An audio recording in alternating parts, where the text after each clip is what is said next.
हाय दोस्तों, आप सभी को हमारी YouTube चैनल ऋषि स्टडी पॉइंट में बहुत बहुत स्वागत है। आज हम लोग क्लास 10 के होने वाले सामाजिक विज्ञान के कुछ महत्वपूर्ण सवालों को देखेंगे। आज का हमारा ये वीडियो सेट 2 है।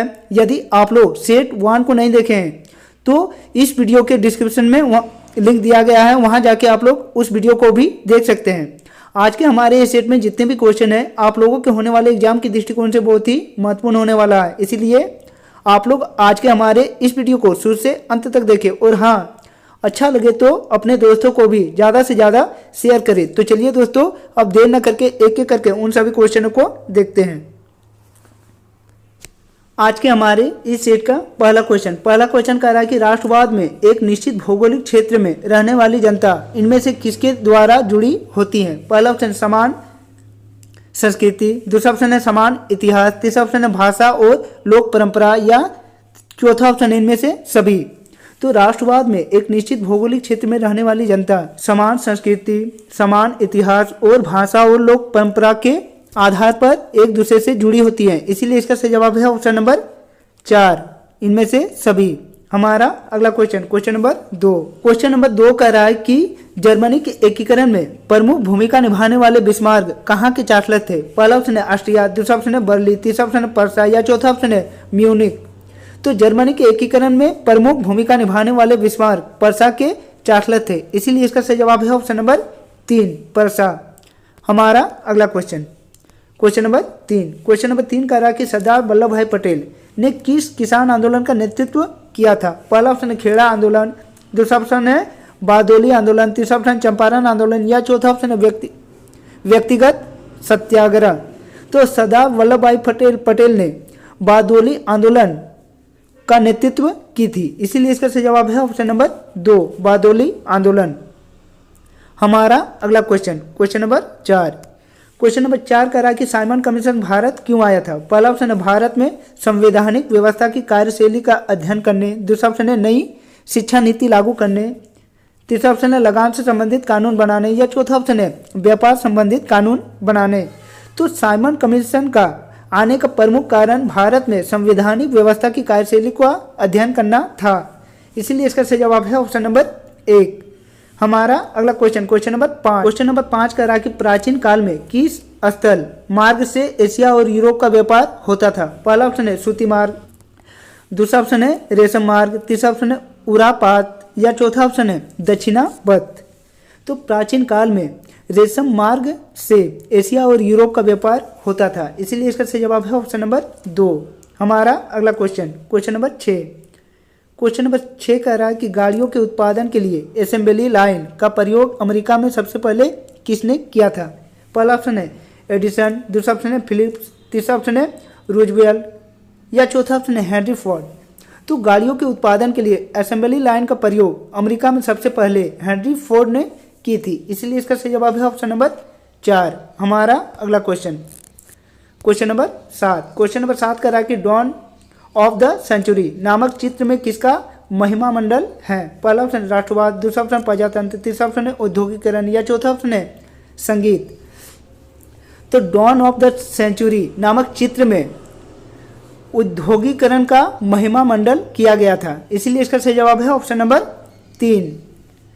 हमारा अगला क्वेश्चन कह रहा है कि स्पिनिंग जेनी मशीन ने किस प्रक्रिया में वृद्धि की। पहला ऑप्शन कताई, दूसरा ऑप्शन बुनाई, तीसरा ऑप्शन छपाई, या चौथा ऑप्शन है रंगाई। तो स्पिनिंग जेनी मशीन कताई के क्षेत्र में वृद्धि की थी, इसीलिए इसका सही जवाब है ऑप्शन नंबर 1, कताई। हमारा अगला क्वेश्चन नंबर 9 कह रहा है कि भारत में पहला प्रिंटिंग प्रेस किसके द्वारा लगाया गया था। पहला ऑप्शन है फ्रांसीसियों द्वारा, दूसरा ऑप्शन है पुर्तगालियों द्वारा, तीसरा ऑप्शन है डचों द्वारा, या चौथा ऑप्शन है अंग्रेजों द्वारा। तो भारत में पहला प्रिंटिंग प्रेस पुर्तगालियों द्वारा लगाई गई थी, इसीलिए इसका सही जवाब है ऑप्शन नंबर 2। हमारा अगला क्वेश्चन नंबर 10 कह रहा है कि गेली क्या है।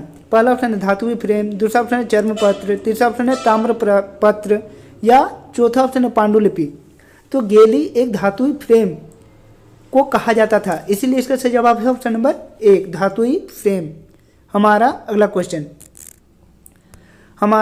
क्वेश्चन कह रहा है कि यदि सरकार के विभिन्न अंगों विधायिका, कार्यपालिका और न्यायपालिका के बीच सत्ता का बंटवारा रहता है तो उसे सत्ता का डैश वितरण कहा जाता है। पहला ऑप्शन है क्षैतिज, दूसरा ऑप्शन ऊर्ध्वाधर, तीसरा ऑप्शन दबाव समूह या चौथा ऑप्शन है सामुदायिक। तो जब सरकार के विभिन्न अंग जैसे विधायिका, कार्यपालिका और न्यायपालिका के बीच सत्ता का बंटवारा रहता है तो उसे हम लोग क्षैतिज वितरण कहते हैं। इसीलिए इसका सही जवाब है ऑप्शन नंबर 1। हमारा अगला क्वेश्चन कह रहा है कि भारतीय संघ में इस समय है। पहला ऑप्शन है 25 राज्य और 6 संघीय क्षेत्र, दूसरा ऑप्शन है 28 राज्य और 8 संघीय क्षेत्र, तीसरा ऑप्शन है 26 राज्य और 7 संघीय क्षेत्र या चौथा ऑप्शन है 28 राज्य और 6 संघीय क्षेत्र। तो भारतीय संघ में वर्तमान में 28 राज्य और 8 संघीय क्षेत्र हैं। इसीलिए इसका सही जवाब है ऑप्शन नंबर 2। हमारा अगला क्वेश्चन कह रहा है कि मेक्सिको ओलंपिक की कहानी किस आंदोलन से संबंधित था। पहला ऑप्शन है अश्वेत शक्ति आंदोलन, दूसरा ऑप्शन है नारीवादी आंदोलन, तीसरा ऑप्शन है नागरिक अधिकार आंदोलन या चौथा ऑप्शन है नस्लाभेद आंदोलन। तो मेक्सिको ओलंपिक की कहानी अश्वेत शक्ति आंदोलन से संबंधित थी। इसलिए इसका सही जवाब है ऑप्शन नंबर 1। हमारा अगला क्वेश्चन नंबर 14 कह रहा है कि संविधान की किस अनुच्छेद द्वारा अस्पृश्यता को समाप्त कर दिया गया है। पहला ऑप्शन है अनुच्छेद 16, दूसरा ऑप्शन है अनुच्छेद 15, तीसरा ऑप्शन है अनुच्छेद 18 या चौथा ऑप्शन है अनुच्छेद 17। तो संविधान के अनुच्छेद 17 द्वारा अस्पृश्यता को समाप्त कर दिया गया है। इसीलिए इसका सही जवाब है ऑप्शन नंबर 4। हमारा अगला क्वेश्चन कह रहा है कि बापसेप निम्नलिखित में से किसका संगठन है। पहला ऑप्शन है किसानों का, दूसरा ऑप्शन है सरकारी कर्मचारियों का, तीसरा ऑप्शन है उद्योगपतियों का या चौथा ऑप्शन है मजदूरों का। तो बापसेप एक सरकारी कर्मचारियों का संगठन है। इसीलिए इसका सही जवाब है ऑप्शन नंबर 2, सरकारी कर्मचारियों का। हमारा अगला क्वेश्चन कह रहा है कि भारत में राजनीतिक दलों को मान्यता कौन देता है। पहला ऑप्शन है राष्ट्रपति, दूसरा ऑप्शन है संसद, तीसरा ऑप्शन है उच्चतम न्यायालय या चौथा ऑप्शन है चुनाव आयोग। तो भारत में राजनीतिक दलों को चुनाव आयोग मान्यता देती है। इसलिए इसका सही जवाब है ऑप्शन नंबर 4, चुनाव आयोग। हमारा अगला क्वेश्चन कह रहा है कि लोकतांत्रिक सरकार होती है। पहला ऑप्शन है उत्तरदायी सरकार, दूसरा ऑप्शन जिम्मेदारी सरकार, तीसरा ऑप्शन वैध सरकार या चौथा ऑप्शन उपयुक्त सभी। तो लोकतांत्रिक सरकार उत्तरदायी सरकार, जिम्मेदारी और वैध सरकार के रूप में होती है। इसीलिए इसका सही जवाब है ऑप्शन नंबर 4, उपयुक्त सभी। हमारा अगला क्वेश्चन नंबर 18 कह रहा है कि लोगों को राजनीतिक सुधार लागू करने में और सशक्त बनाने वाला कौन सा अधिनियम श्रेष्ठतम है। पहला ऑप्शन है सूचना का अधिकार, दूसरा ऑप्शन स्वतंत्रता का अधिकार, तीसरा ऑप्शन शिक्षा का अधिकार या चौथा ऑप्शन है समानता का अधिकार। तो लोगों को राजनीतिक सुधार लागू करने में और सशक्त बनाने वाला सूचना का अधिकार सर्वश्रेष्ठ है। इसीलिए इसका सही जवाब है ऑप्शन नंबर 1। हमारा अगला क्वेश्चन कह रहा है कि निम्नलिखित में से किस राजनीतिक संस्था में महिलाओं के लिए सीटें आरक्षित है। पहला ऑप्शन है लोकसभा, दूसरा ऑप्शन विधानसभा, तीसरा ऑप्शन है पंचायत राज या चौथा ऑप्शन है उपयुक्त सभी। तो इनमें से जो पंचायती राज हैं वहां महिलाओं के लिए सीटें आरक्षित है। इसीलिए इसका सही जवाब है ऑप्शन नंबर 3, पंचायती राज। हमारा अगला क्वेश्चन कह रहा है नर्मदा बचाओ आंदोलन का नेतृत्व किसने किया था। पहला ऑप्शन है बिरसा करात, दूसरा ऑप्शन है मेधा पाटेकर, तीसरा ऑप्शन है सोनिया गांधी या चौथा ऑप्शन है मायावती। तो नर्मदा बचाओ आंदोलन का नेतृत्व मेधा पाटेकर ने की थी। इसीलिए इसका सही जवाब है ऑप्शन नंबर 2, मेधा पाटेकर। हमारा अगला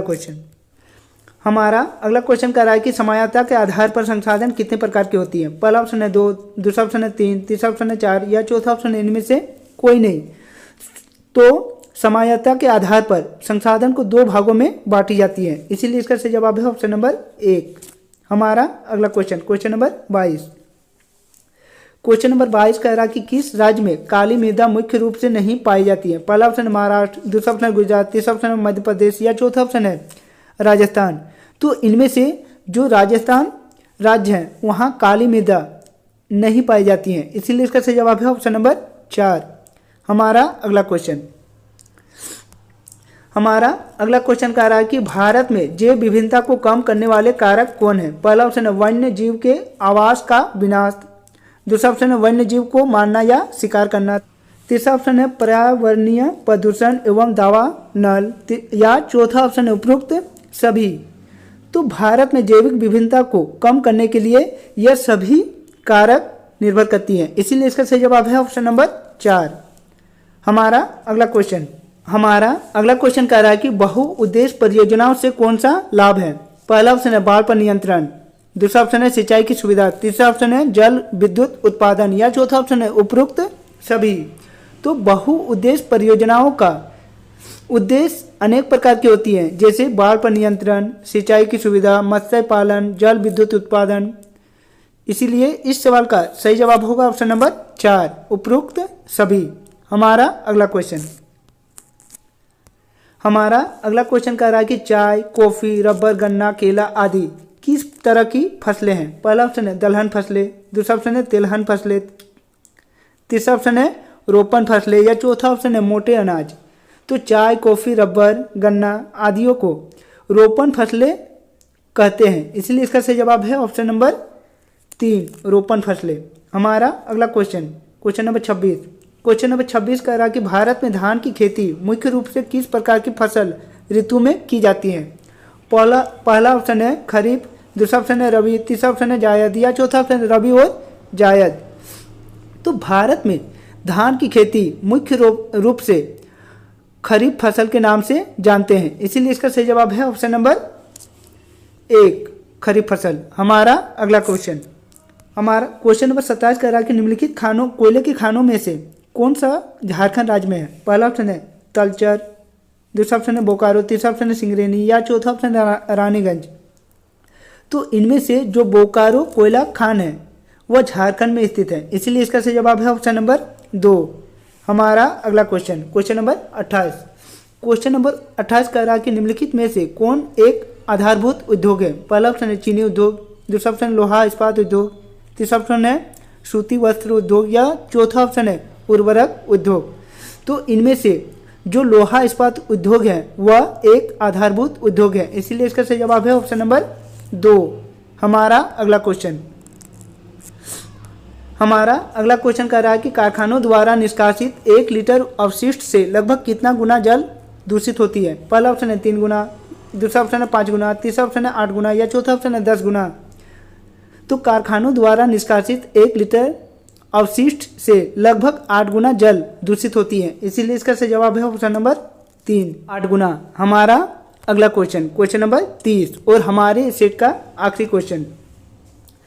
क्वेश्चन कह रहा है कि निम्नलिखित में से सड़क परिवहन के बारे में कौन सा कथन असत्य है। पहला ऑप्शन है सड़क घर घर सेवाएं उपलब्ध कराती है, दूसरा ऑप्शन है उबड़ खाबड़ भूमि पर भी बनाई जा सकती हैं, तीसरा ऑप्शन है सड़क परिवहन अन्य परिवहन के साधनों के लिए कड़ी का कार्य करती हैं, या चौथा ऑप्शन है रेलवे की अपेक्षा लागत बहुत अधिक है। तो इनमें से जो चौथा कथन है वह सड़क परिवहन के लिए असत्य है कि रेलवे की अपेक्षा लागत बहुत अधिक है, इसीलिए इसका सही जवाब है ऑप्शन नंबर 4। तो दोस्तों यदि आप लोगों को आज का हमारा ये वीडियो अच्छा लगा हो तो अपने दोस्तों को भी ज़्यादा से ज़्यादा शेयर करिए। और हाँ, यदि आप लोग हमारे इस चैनल में नए आए हैं तो हमारे इस चैनल को सब्सक्राइब कर ले और बेल आइकन को दबा ले। तो चलिए दोस्तों और एक नए वीडियो के साथ फिर मिलते हैं, तब तक के लिए बाय।